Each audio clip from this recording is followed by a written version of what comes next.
So yeah, we're doing Little Miss Ding Dong. Little Miss Ding Dong. Right. Ding dong. We'll go straight into it then. Who's there, Little Miss? Hello, you are listening to Off Radar, It's a Movie podcast. I'm James Smith, a professional film and video editor. I'm James Eatock, a freelance writer and illustrator specialising in 1980s cartoons. And I'm Neil Brock, aka Nige, the man with two names, former film journalist and currently working in the games industry. Each week, one of us picks a movie that all three of us either haven't seen in many years or in some cases haven't seen at all. We each watch the chosen movie, return to the microphone and let you all know exactly what we thought of it. I'd never really had any interest in watching it and I was proved absolutely right. I think it's amazing. I really, really love this film. The film's still a pile of steaming dog shit. If you fancy joining in and suggesting a movie for us to watch, why not tweet us at Off Radar Podcast or email us on offradarpod@gmail.com. If you like what you hear, please subscribe, share, and by all means, leave a review. For now, strap in, turn the volume up, and let's go Off Radar. I just need a really quick wee-wee, then we'll crack on. I need to do a wee-wee. Yeah. I did my wee-wee. Hello, and welcome back to Off Radar. Where have you been? Where have you been? I hope you've been listening to us. I'm James Smith, and I'm joined by Neil Brock. Hello. Who we call Nige in this podcast episode, and others, and James Eatock. Hello. These are getting worse. Today we are talking about a film called Little Miss Sunshine, which came out in 2006, and I recommended us to do this one. I'll kick straight off by saying the reason I recommended it is because I like this film, but also... Spoiler! I saw this film at the cinema in 2006, and it was one of those kind of surprising films that you go and see. You not really know anything about it. You don't know anyone that's in it. You just kind of turn up, see a film and go, oh, you know what, that was really good. So it's always a film that I quite like to revisit. But yeah, do you feel the same way 16 years later? I guess that's what we'll find out. And we will see. We will see. You guys seen this film before? I think, I might be wrong about this. Do you have it on DVD? I do, Smith? yeah. I think you lent it to me as soon as you got it on DVD, because the first time I saw it was on DVD, digital versatile disc, and I believe you lent it to me. Oh, there you go. Hopefully, I gave it back. I was going to say no. I haven't been able to watch it. Sorry about that. Well, it's funny that because I actually watched it when I stole a DVD from Eatock's house. I watched it. I watched it quite a long time. I can't remember exactly when I watched it. I definitely had watched it, but I'd only seen it once, so it was a nice opportunity to revisit it because it had been quite a long time, I think. Yeah, same here. I'd only seen it once as well. Saw it on Smith's DVD, which I lost, and then that was it. The one time. If anyone finds that DVD, give it back. So I'm going to give you a brief synopsis. Now, I thought the best way of tackling this was to just quickly kind of talk through each character in the film. Makes sense. So we have Greg Kinnear, who plays Richard. He kind of works as this motivational speaker or like kind of life coach. His wife is called Cheryl, played by Toni Collette, who is an overworked, stressed out mum. You have Frank, played by Steve Carell, who is her brother, and he's basically just tried to take his own life and comes to live with them. You then have Dwayne, played by a very, very young Paul Dano, who is Cheryl's teenage son, and he's basically taken a vow of silence until he accomplishes his dream of becoming a fighter pilot. You have Edwin, played by Alan Arkin, who is the grandfather, who is basically this outrageous, he snorts heroin, inappropriate in basically every kind of way you can think of. And then you have Olive, who's played by a little girl who is probably now, well, will be now a woman, as it came out in 2006, called Abigail Breslin, who is the family's youngest member and basically wants to compete in Little Miss Sunshine beauty contest. So... Beauty pageant? Pageant. Okay, fine. Yeah. A Little Miss Sunshine beauty. Whatever they are. Horrible things, which is partly the point of this film. And so after much kind of deliberation, the whole family basically go on this road trip. They travel 800 miles to get Olive to this page, and in time they hire this big yellow kind of camper van Volkswagen camper thing. van. Yeah. Volkswagen camper van. And the film is very much a road trip movie where each member kind of goes on some kind of personal journey, but also a journey, you know, with each other, a dysfunctional family. And yeah. Smith, I got to say, that was a bloody awesome synopsis, mate. Because, like, I think that's a really tricky film to do. But, like, I think the way you tackled it sorry, I know we're praising a weird thing here, but I just sort of like to focus on each character's journey on a road trip is, pretty genius. Good work, Smith. Thank you. Olive, dinner in 10 minutes. Dwayne, can you check on Frank? Tell him it's dinner time. Well, you don't talk anymore? You can talk, you just choose not to. Is that Nietzsche? You don't speak because of Friedrich Nietzsche. Far out. What's that, chicken? Every night is chicken. Holy God almighty. Is it possible just once Dad? we could get something to eat for dinner around here that's not the damn chicken? Hey, Dad! I'm just saying. Dad! How did it happen? How did what happen? Your accident. Uncle Frank didn't really have an accident.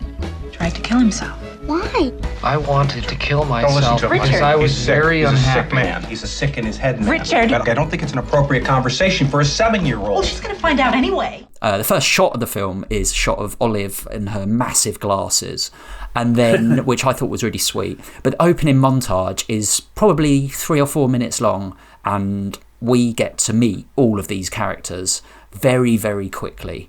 So you get to see how much of a dick Greg Kinnear's character is. It's one of the things he says in this is there are only winners and there are only losers.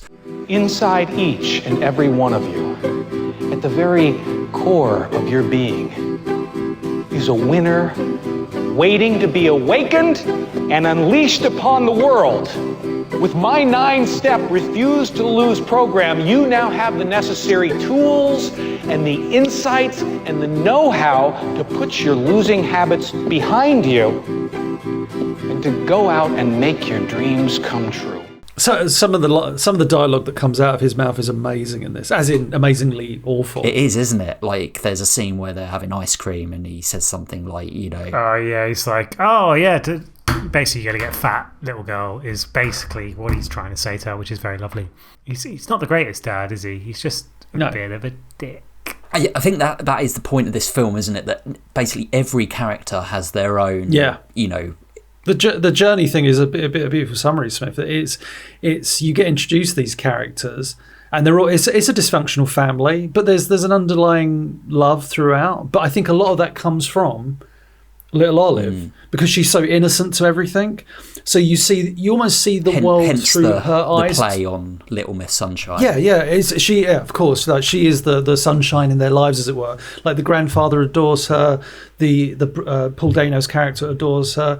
Father's just a dick, so he's a bit weird. Questionable. The mother adores her, and Steve Carell, like that. One of my favorite. So many favorite scenes in this movie, but the opening dinner they have. Yes. It's like one of the first scenes, and they're having dinner, and like Steve Carell's there, and I think Olive asks him why his wrists are bandaged or something, and he, after a bit of kind of conversation, Greg Kinnear's character doesn't want Steve Carell to, tell a young girl why his wrists are bandaged, and everybody else is like, no, let him do it, and so he's very honest. I love that kind of. There's a wonderful honesty about this movie. And Olive is always the one that brings that out, isn't she? She's always the one that asks those blunt questions like, why do you want to kill yourself? Just like any kind of young child would.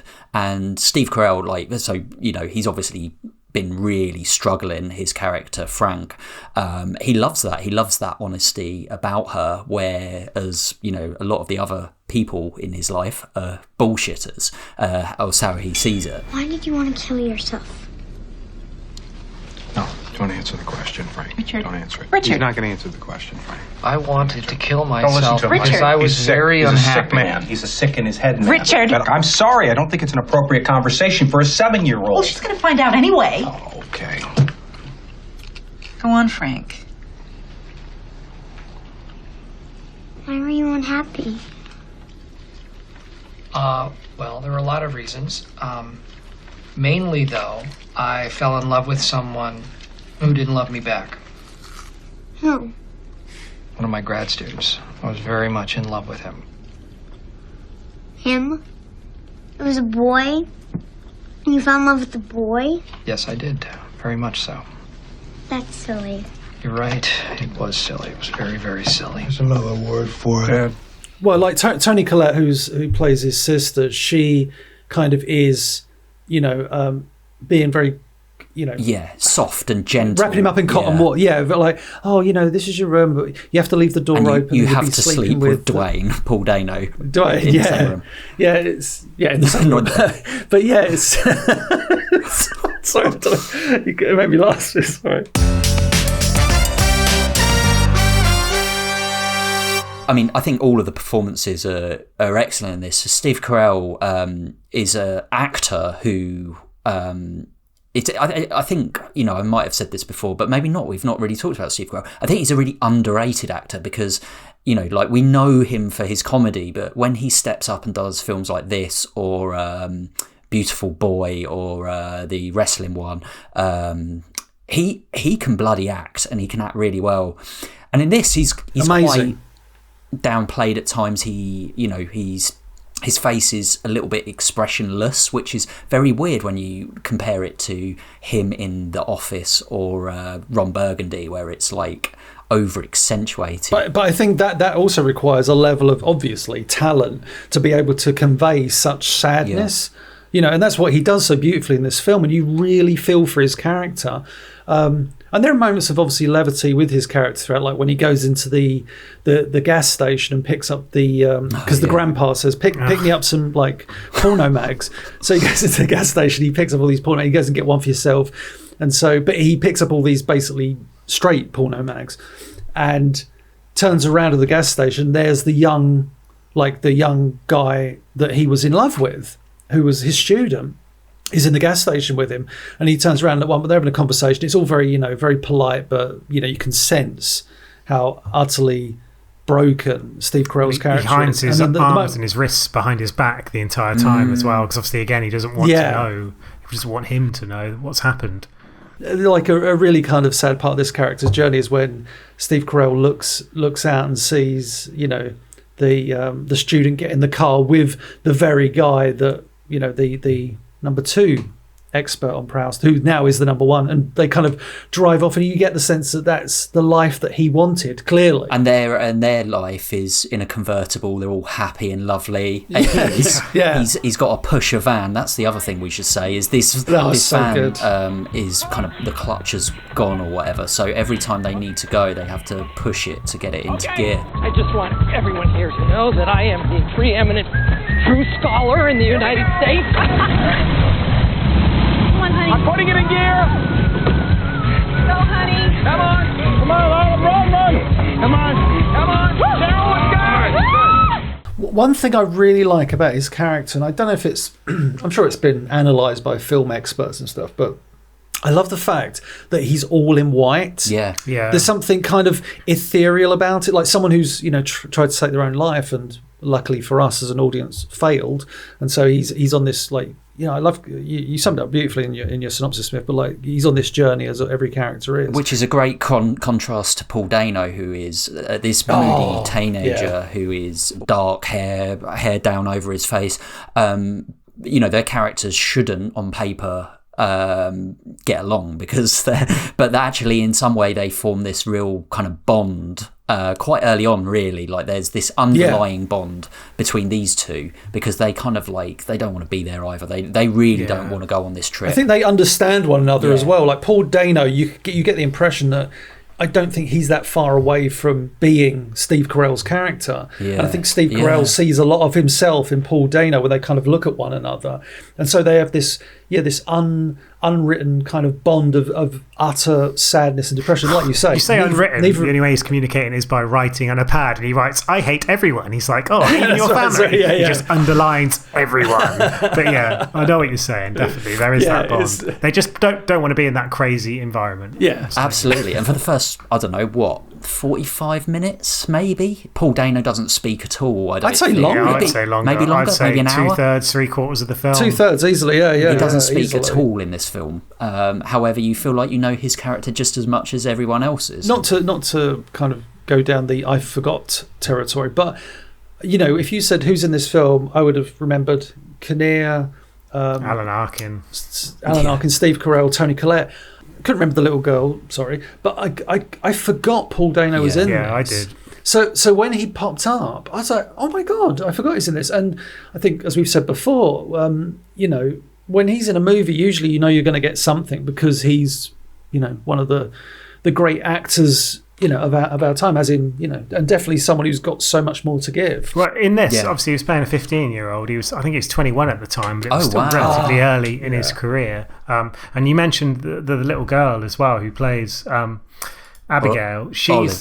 You might actually recognise her from. She's in Zombieland. She's like the younger of the two sisters. Oh, she's so that's like probably. And she was in Maggie with Arnold Schwarzenegger as well. If you ever saw that, a film where she plays someone who basically gets bit and she's turning into a zombie, and Arnie's her dad. One of the better Arnie films from the last 20 years, I would say. Oh, right. So she's done a few little things like that, and she was in Signs as well as a little girl. Oh, yeah. Oh, she's in. Oh my goodness! But again, she was quite young then. And then she also did a TV movie version of Dirty Dancing where she played Baby. So there you go. Wow. Which I'm sure was not very good in 2017. But yeah, she's very good in this. But even her character, they've got her in a little fat suit, which is a bit strange. But obviously, it kind of ties into everything. Like pageantries, I would say, are they're a gold mine for movies. When you go back to think of films like Drop Dead Gorgeous and stuff like that, it's very often to show that kind of extreme, bizarre side of America, essentially. And I think the family gets so caught up in this idea of like, we've got to get her to this Little Miss Sunshine event. They don't actually realise what they're taking her to an extent. So it's this big journey, and it's like when they finally do get there, it's about the journey, not the destination, isn't it? Which is exactly perfectly said, definitely. So, but it's really interesting, the dynamics between the whole family. What you brought up, though, I love that's the thing this movie does really well, is that show you all these kind of dysfunctional characters coming together for the common cause of Olive and getting her to this thing, and they all go to great lengths. That's what I love. Like, I don't want to jump ahead too much, but when they're literally getting to the beauty pageant, they're up against it.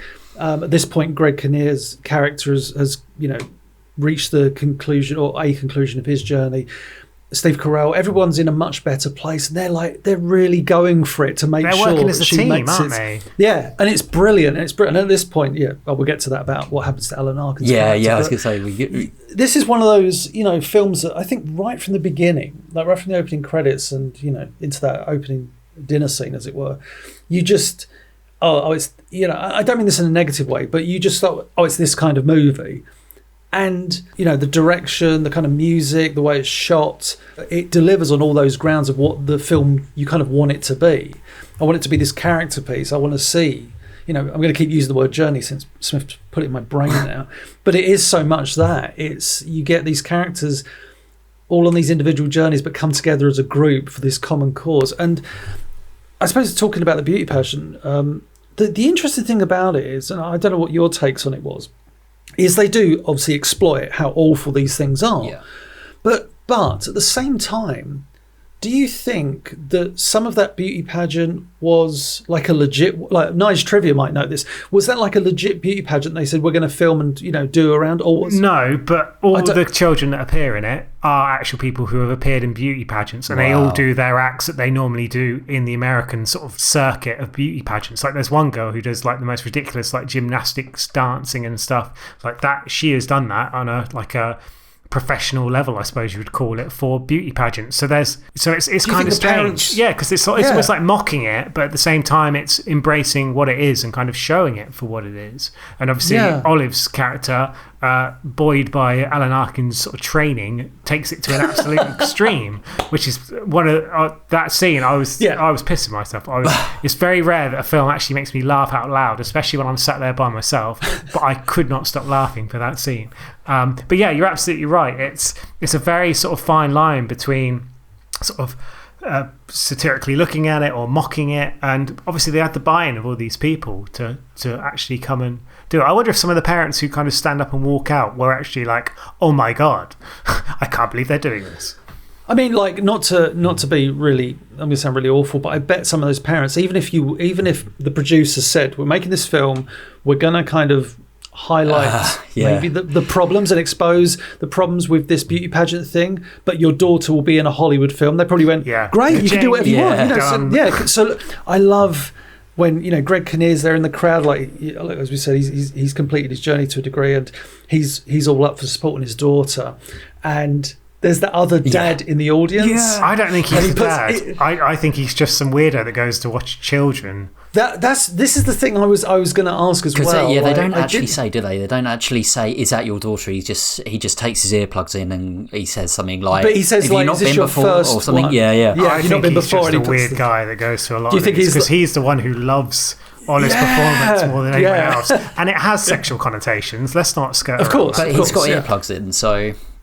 Yeah, he doesn't care about the music. He just wants to see watch children gyrate. God, that is really dark. Quite creepy. Right, now you've taken us to a very dark place. One thing we should mention, maybe just before we get there, there's two probably kind of big kind of story things that happen in the film. So, you mentioned Alan Arkin's character. So obviously he's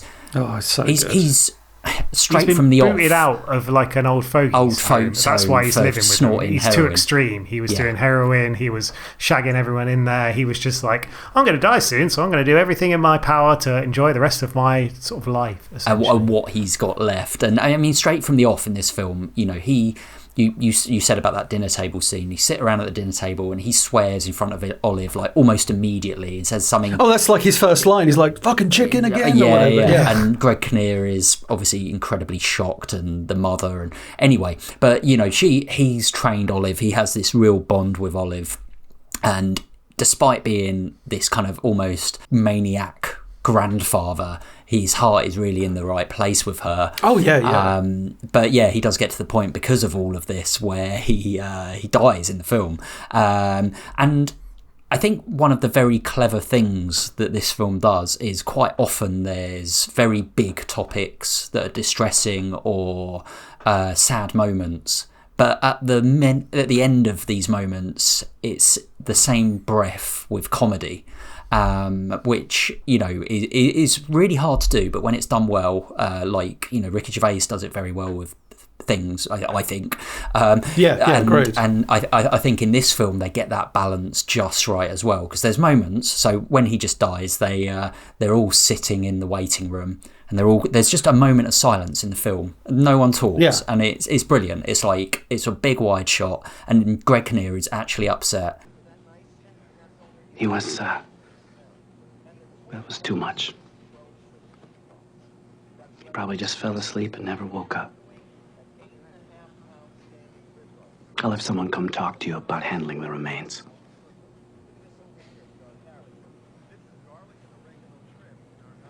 Thank you.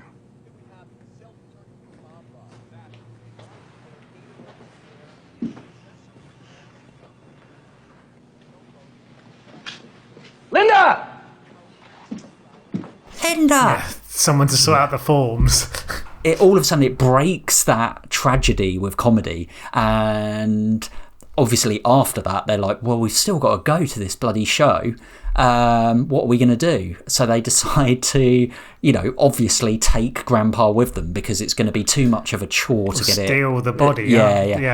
Push him out a window. At this point in the kind of one of the subplots or the character journeys, I think at this point. Oh yeah, because we get a cameo from Breaking Bad. Yeah, he finds out his book's not going to be, his self-help book is not going to be published, which is basically what he's put everything in his life towards. Everything. And like Toni Collette, he's basically told her that it's a done deal, it's definitely going to happen. So he's basically letting his entire family down, and it kind of breaks him, doesn't it? Yeah, it does, and that's the beautiful moment in this, where he, they're there, and the person at the hospital is being like very uncooperative, and just not willing to hear any of their. Well, can we leave the body here? And which I understand from obviously a legal point of view, but they're trying their best, and this woman does not want to know. So he goes like, so they close the curtains, and then Greg Kinnear's kind of stand there and just comes up with this plan. It's like, we're going to get Grandpa out the window of this hospital.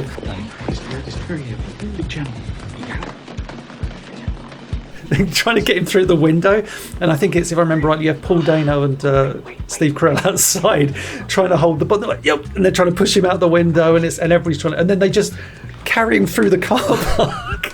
It's brilliant, in like a white bed sheet, carry him through the car park. Chuck him in the back of the van. Oh my God, that leads to another great scene where they're pulled over by the cop. Another Breaking Bad. Another Breaking Bad. The guy, his like brother-in-law. Yeah, Hank. Yeah, Hank. Right, Hank for and that scene. Oh my God, I was in hysterics because I could remember the base of the Volkswagen's breaking down the entire film. Oh yeah, the clutch goes. I think the door falls out, and the horn gets stuck on, and so he gets pulled over by this cycle cop. And obviously they're just like, oh my God. Good. And they've obviously got a dead body in the back as well, and it's just like, oh no. Sir, do you realize you just given me probable cause to search your trunk?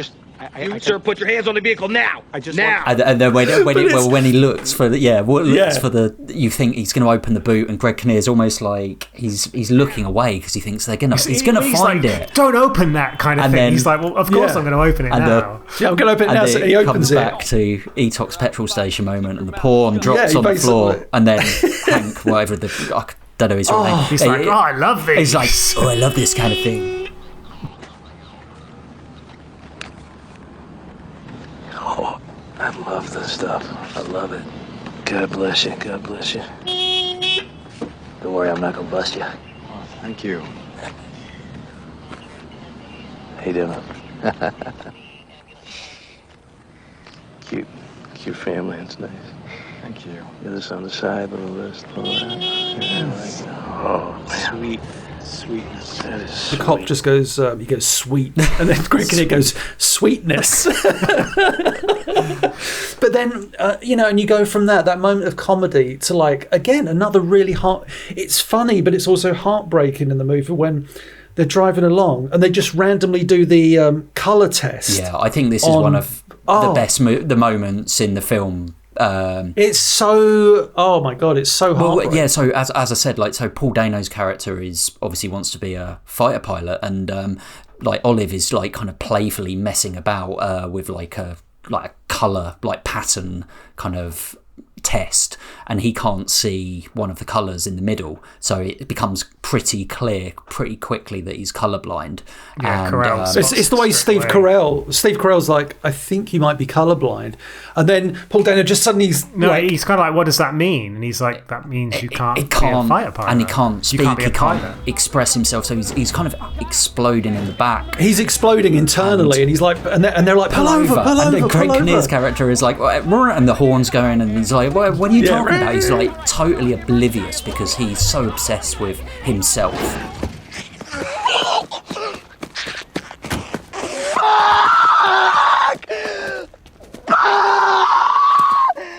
It's beautifully shot as well. It's that massive scene. wide shot in almost like a desert land kind of really kind of remote area, and just explodes and screams and cries. What happened? He's colorblind. He can't fly. Oh, Jesus. Oh, no. Because there's a scene earlier when they're in the hospital, and obviously Alan Arkin's character's died, and he writes on a little note, to Olive to give Toni Collette's character a hug. And then the only thing that kind of brings him out of it at this point, where he's obviously like, I'm not going, I'm not leaving, just absolutely furious, Olive just goes and gives him a hug, and then he kind of realizes it sort of brings him back. And as you kind of said at the start, that kind of relationship between those two, he hates everyone, but at the same time he's always got that kind of soft spot for his younger sister, because she's so innocent and she's so kind of vulnerable and just so filled with the joy of life, I guess. The fact she just wants to do this competition, and it's just a really lovely, sweet moment. What I love about that as well is already the Cheryl, the mum, has gone over there and tried to talk to him. Yeah. And he goes back. She goes back, and she even says to Olive, like this 6-7-year-old, do you want to have a go? Olive doesn't do anything, doesn't speak, doesn't try, just goes over and gives him a hug. And I think personally it's one of the most beautiful moments in the film. Something we haven't actually said, and surprising for you, Smith, because you normally mention this right at the start, is the directors of the film. So it's Jonathan Dayton and Valerie Faris. So they're actually a sort of a team of directors who started out doing a lot of music videos. They did a lot of Smashing Pumpkins and R.E.M., Oasis, Red Hot Chili Peppers. They did the famous Pumpkins Tonight Tonight video. They also did 1979, and there's a little nod to that when Steve Carell goes into the petrol station and pays with the $20 bill. It pops up on the register, 1979 as the cost, so that's quite cool. They've also since done Ruby Sparks, which also has Paul Dano in. Oh, yeah. I saw that. Yeah. They also did Battle of the Sexes as well, which was sort of a few years back about the tennis film with Emma Stone and also Steve Carell in. But they got offered... Oh, wait, they directed that as well? Yeah. So... But these guys, they got offered loads of films, like in the 90s and early noughties. They got offered like The Mod Squad, they got offered Bad Boys 2, and it was only this film, Little Miss Sunshine, where they kind of went from doing sort of TV, sketch shows and things like that, and obviously music videos to do this. And you mentioned a moment ago, Etok, in relation to when the cop pulls them over, that kind of the conversation they have, it just seems so kind of natural. A lot of what they did in this film was to allow the actors to have that high level of basically improv to kind of... And it kind of creates that organic feeling between the characters. You feel like they are people that are interacting with each other, not just reading stuff off of a script, really. And I think you need it in a movie like this, though, don't absolutely. You need it with those, yeah. You can't if it's all perfectly scripted, it's just going to come across as perfectly scripted. You need that kind of conversations overlapping or whatever, or just that awkwardness. And you get. I think by having more, allowing them to improv, just you bring out more natural characters that way. And if someone is doing that natural improv, they know the characters themselves. And I just think it works perfectly in this movie. Yeah. It makes a lot of sense. Well, they're a married couple as well, directing couple that are married, been together since like the 70s, got 3 kids together. And obviously, this was their film directorial debut, which is insane. Got nominated for Best Picture Oscar. I think it won 2 Oscars, in fact. I think Alan Arkin won Best Supporting Actor, and I think it also won Best Screenplay. Best performance by an actor in a supporting role and Best Writing Original Screenplay. So just goes to show, like, for a debut, that's unbelievable, really. Pretty good. And as you mentioned, like the quality of the shots in the film is incredible. Like the style of the film, that almost the tinted yellow of the bus of the Volkswagen seems to be across the entire film. And we haven't touched upon the soundtrack as well, which is really, really strong. It's so strong, really adds some life to the film. It's a sort of combination. There's some like Surf & Stevens in there. I think there's a little bit of Divochka. There's a bit of Flaming Lips as well. It's quite an interesting mix. Also, the use of sound, there's like... At times, unless I'm misremembering, there's almost like a heartbeat kind of thing, like that's kind of keeping pace with it at times. Yeah. When, especially, or at least when they're when they're racing to the beauty pageant. No, I think the music really adds something to it. But it also, I've said this before on podcasts, when films do it well, it knows when not to use music at the right times. Like the scene with Dwayne when he loses it. Yeah, you don't need it's just perfectly it's like that balance. And considering these guys came from a music video background, that's really good that they know that, because they could quite easily turn it into Requiem for a Dream. Well,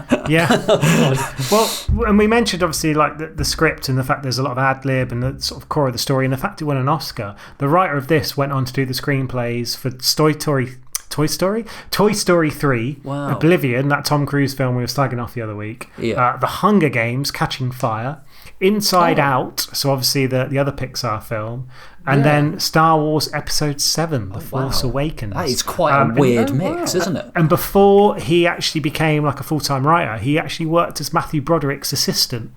So that was like his job, and then he was like, I'm going to go write a script, and lo and behold, won an Oscar for it. But yeah, and And we mentioned like Steve Carell earlier as well. So, when they were casting the film, Steve Carell was a bit of a, I guess, almost like a jobbing actor. Like, he hadn't really been in the office yet. He'd been, I think he's in 40-Year-Old Virgin. When was that? Was that? See, that's the film that basically catapulted him into fame. So whilst they were shooting this, that came out and everyone was like, oh, it's huge now. So he went from being someone they were like, oh, we're not sure he's a big enough name to be in this film, to he's the guy we're going to sell this film through, because now he's done The Office, now he's done 40-Year-Old Virgin. Biggest, yeah.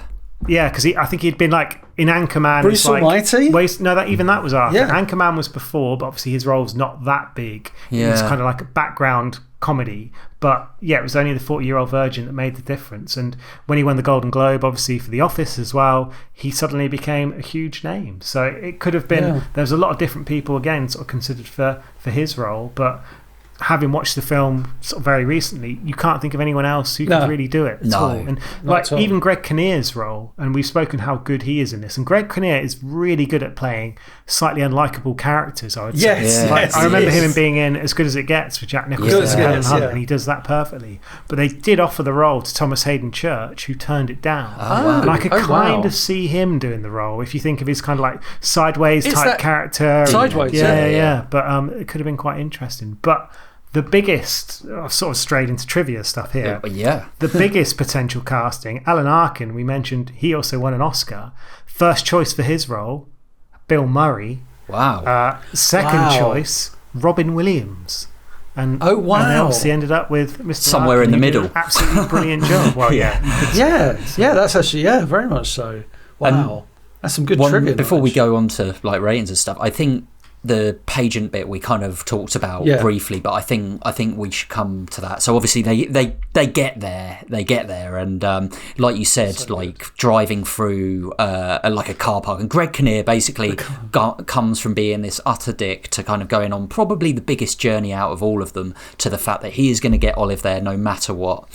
And they get there and get to the pageant, eventually get into it after some fiff-faff and begging, and there's one like really nice guy who's just like, I hate all these people. He's like, I hate, can be in it. Whereas the woman's like, well, you are a minute late or whatever, and he begs. Greg Kinnear's character begs, but they get in, and then did you call him Beg Kinnear? Beg Kinnear, Greg's. And all the dancers are going. Olive's not really sure now if she wants to do it. And one of my favourite moments is when they're all lined up and you've got that wickedly awful, the MC, who's like, here he's like something out of Hunger Games, isn't he? Like overplayed and like. But he's brilliant. And there's one bit, and it made me laugh, like Nige said about a movie that makes you laugh out loud, is when it's when he's singing to each of the girls, going, look at them all, doing that awful thing that you always have at these beauty pageants. And he's like, and then he starts singing to Olive, and Olive's looking at him, and she kind of side eyes to the, like, almost breaking the fourth wall, but obviously she's looking at her family, like, almost, what is going on? Why is this man singing into my face? It's such a great shot. I went back and watched it 3 or 4 times because it just made me laugh every time. She's like, and it's this look of like, and it's the same with Greg Kinnear. He starts off watching that going, yeah, here we go, this is going to be great. And as I guess it gets more and more creepy with some of the performances, like really the girl, does. And high quality, you must say as well, though, in terms of like they have clearly practiced to an inch of their life to get these. The audience are absolutely loving it as well. It's just Greg Kinnear's face, though. It's just like he's just sort of getting more and more kind of, what have we got our daughter into? Yes. And to the point where then they have this conversation backstage. He's like, and he doesn't. This is where a bit of his dick character comes out, but it is him being a protective father. Where he's like, I don't want her to do this. And Paul Dano and Steve Carell are like, you're going to, we don't want you to, she's going to embarrass herself. She's going to embarrass herself. But then the family again brilliantly come together and go, what do you want to do? And she's like, I want to do this. She takes to the stage. I'd like to dedicate this to my grandpa, who showed me these moves. I mean, what a genius kind of moment, really. I mean, I guess like throughout most of this film, you don't really think about where this is going to go. But when she gets to the stage, she does this outrageous dance. It's Rick James, Super Freak. Super Freak. So straight away, because the guy's even like, you want to play this song? And she's like, yeah, it's the song my grandpa chose. And you kind of know then, what's this song going to be? The dancing, she takes off like her jacket and shakes her bum. Yeah. But there is like a Miss California there who's like sat in the judges' panel, and she's loving it the whole time. Yeah. Well, earlier to her, she goes, "Excuse me, do you like ice cream?" And she says, "Yeah, I love ice cream." And I thought that was a really nice touch because it was good.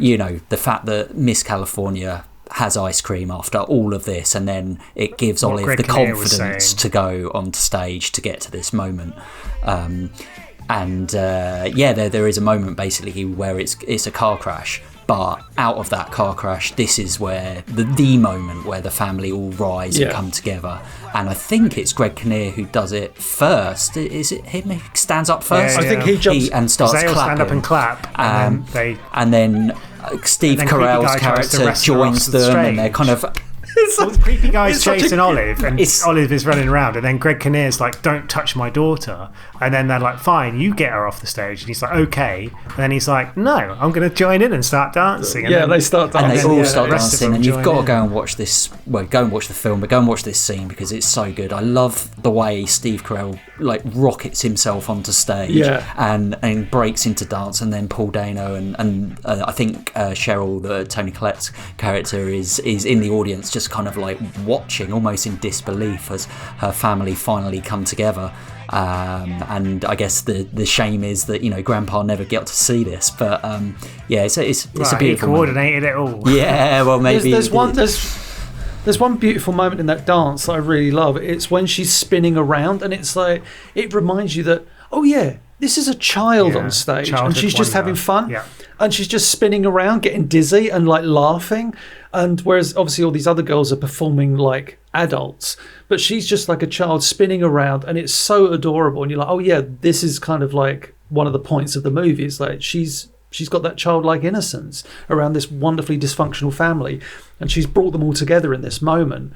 It's an amazing scene. But that dance, like you said, I don't think anybody watching this film who thinks I can always predict a film and how it's going to, no one can ever see that scene coming. No.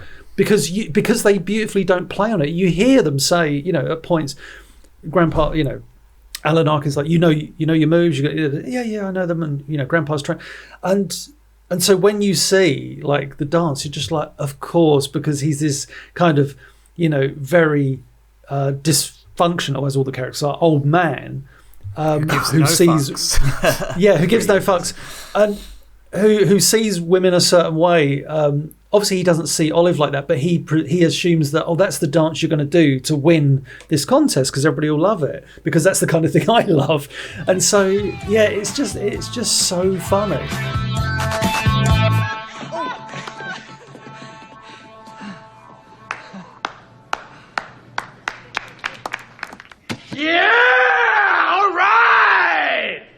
I got to say also the final shot of this movie, I love it. It's just they get in the van and they just drive off into the distance, and I was like, that's the perfect end to this movie. They didn't. I was watching it. It's just no. They didn't do like, and here now we are back at home. It's just like we don't know where these characters are going to go, but they're in a better place than they were when this film started. Do you fancy sending us a film to review, or letting us know your thoughts on a film that we have discussed? All of your comments will be read out in our end of season leaderboard episode. Email us on offradarpod@gmail.com, tweet us at offradarpodcast, message us on Facebook. All links and info in the description down below. Do it! Do it! Any more trivia, Nigel, or are you trivia'd out? I'm never trivia'd out. I've always got a little bit more. So He's always got another more. So like that scene, we mentioned Alan Arkin's character obviously being... swearing like a trooper, I think was said earlier. There's a scene quite early on when they first get into the Volkswagen bus and they're driving along where Olive's got her headphones on and they're basically having a conversation, and he's effing and blinding, and they're talking about all these sexual things and all the things that happen. Fuck as many women as you can. Exactly, yeah. Well, when they actually filmed it, they did have Olive, the actress, playing her, have headphones on and listen to music. So it's like, there's no way we can have this poor actress listen to Alan Arkin go on his rant. So there you go. That's one moment when they were like, I think we're going to go, we won't go too far on this.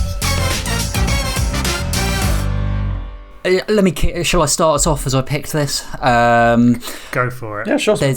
Before I go into this, there's one line that I just had to write down, which Dwayne says, and he says, "Life is one fucking beauty contest after another," and I thought that was really good because it's kind of a little bit of the point of the film, and that kind of contrast with Greg Kinnear's kind of the winner or loser type thing. I mean, I think I said it at the start. I'm not going to hide the fact that I think I adore this film. I think it's a beautiful film. I can't really fault it in any way. I think all of the actors do a superb job.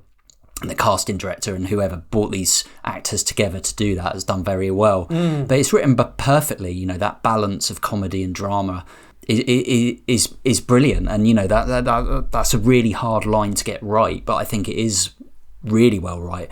The length of the film, like you said about the ending, the length of the film just feels right. It doesn't feel too long, like quite often films do. Generally they always feel a bit long. This just feels right. And this messaging that they have is never kind of rammed in your face. It's like, it's not preachy. It's kind of like, the beauty pageant thing, it isn't preachy, despite you're there to kind of see it, but you're not there to be told this is wrong or anything like that. And I just think it's a really well crafted film. It's potentially one of my favourite films, so wow. I'm gonna kick this off with a 10 out of 10. Jesus. Holy shit, Smith's hit a 10. I was kind of a little bit torn between a 9 and a 10, but I think after watching this again and having a bit of a tear in my eye near the end, I was like, man, you know what, this is great.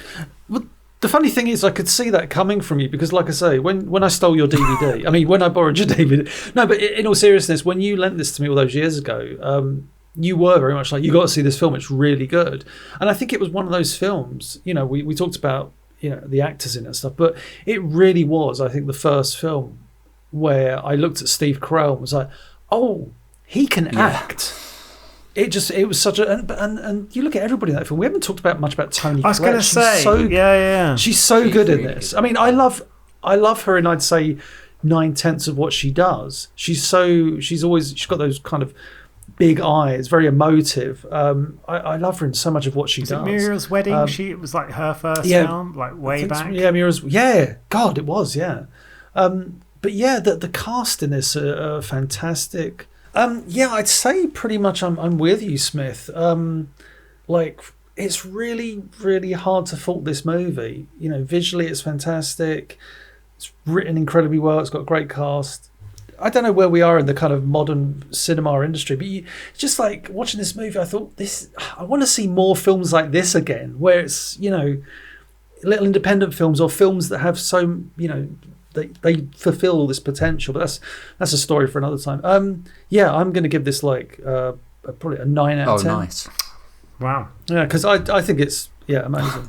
Nice. So prior to actually writing the script, the guy I mentioned earlier, obviously the one who's gone on to do Star Wars and whatnot, said what kind of inspired it was the fact he read a newspaper article about none other than Arnold Schwarzenegger, who was quoted as saying to a bunch of high school students, "There's one thing in this world I hate, it's losers." Oh. I know. I despise them, he went on to say. As a result, he developed the script that was essentially like lampooning the idea and the thought process of if there's something going wrong with that attitude, in the sense of attack the idea that in life you're either going up or you're going down. There's no kind of as this film sort of tries to tell us, it's a journey. Like, you go from place to place, things do change. And I think it does tell it exceptionally well.